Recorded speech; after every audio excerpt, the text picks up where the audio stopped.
Amazing, a definite keeper. That's what one of my readers said about my authentic Japanese miso soup recipe.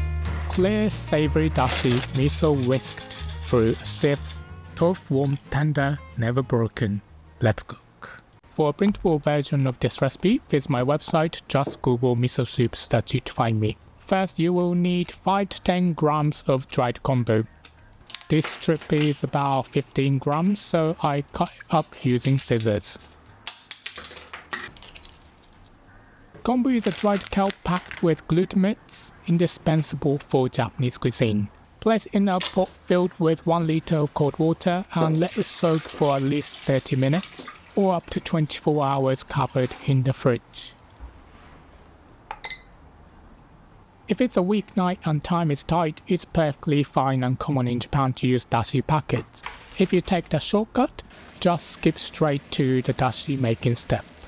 High quality tea bag style dashi packs deliver better flavor than granules for minimal effort, which is my kind of compromise. Once the kombu is hydrated, set the pot over medium-low heat and watch for small bubbles. At around 90 and 95 degrees Celsius, remove the kombu. That's basically when you see these small bubbles. Don't let the water boil with the kombu, as this can add bitterness and even a slimy texture. Taking it out is one of those tiny choices that keeps the broth clean and elegant.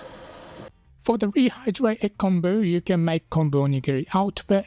Check out my recipe video for how. Now bring it up to a brief boil, turn off the burner and cool it down with 100 ml of cold water. Add 2 generous handfuls of katsuobushi, about 2 cups total if you like to measure, and steep for 3 to 5 minutes without stirring. Katsuobushi is shaved dried bonito flakes, another crucial ingredient to make authentic Japanese flavor. Line a sieve with kitchen paper, strain, and you've got a clear, fragrant ichiban dashi. If you want to repurpose these, use kombu and katsuobushi to make more dashi, which we'll call niban dashi in Japanese.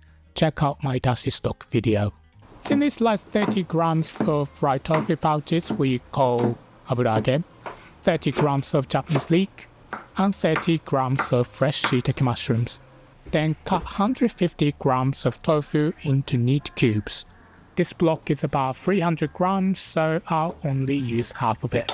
I'm using relatively firm tofu today, but silken is perfectly fine too. For Japanese leek and shiitake, feel free to use similar local ingredients instead. Tofu, wakame, aburaage, and leeks are what I call classic miso combo, but the soup's potential is basically infinite. If you want to wander further, my complete guide has everything from how to pick the miso to toppings you didn't know you needed. Pour the dashi back into a pot and warm it over medium heat.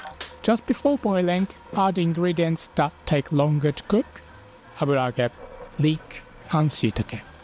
Simmer for a few minutes until they're as tender as you like. If you're using 1 tablespoon of dried wakame, add it now so that it rehydrates in the hot broth.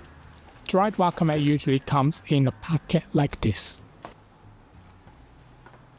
By the way, if you're using root vegetables like carrot or burdock root in your miso soup, you can cook them in the dashi before everything else and add the other ingredients later. Although starchy ingredients like potatoes should be cooked separately. Okay, once everything is cooked to your liking, turn off the heat and add 1/4 teaspoon of Japanese soy sauce. It's a tiny amount, but this is my secret ingredient to infuse different umami and saltiness. It's optional though. Then scoop 4 tablespoons of awase, yellow miso, into a fine mesh spoon or ladle. Yellow miso is basically a mix of red and white, so if you have them separately, just mix them in equal parts. Dip into the hot broth and whisk inside the mesh. Let more broth seep in gradually until the miso fully dissolves into the pot. No dumping miso straight in, this is how you avoid clumps and keep the soup silky. If you don't have one of these miso whisks or anything similar, you can place the miso paste in a small bowl and whisk it with a bit of the dashi from the pot to loosen it into a thin paste.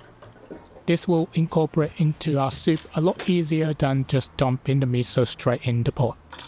Slide in the tofu cubes and let them warm through with the residual heat for 2 to 3 minutes.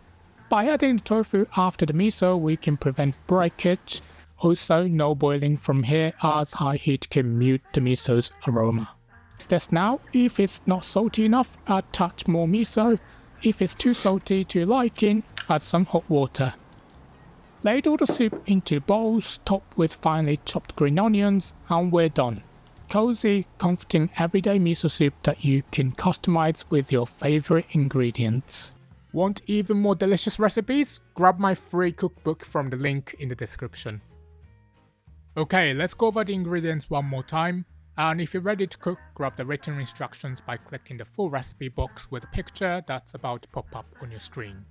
Here we go, the link to the full recipe is on the screen for you now, and if you want to watch more similar videos, don't miss my soup playlist popping up on your screen as well.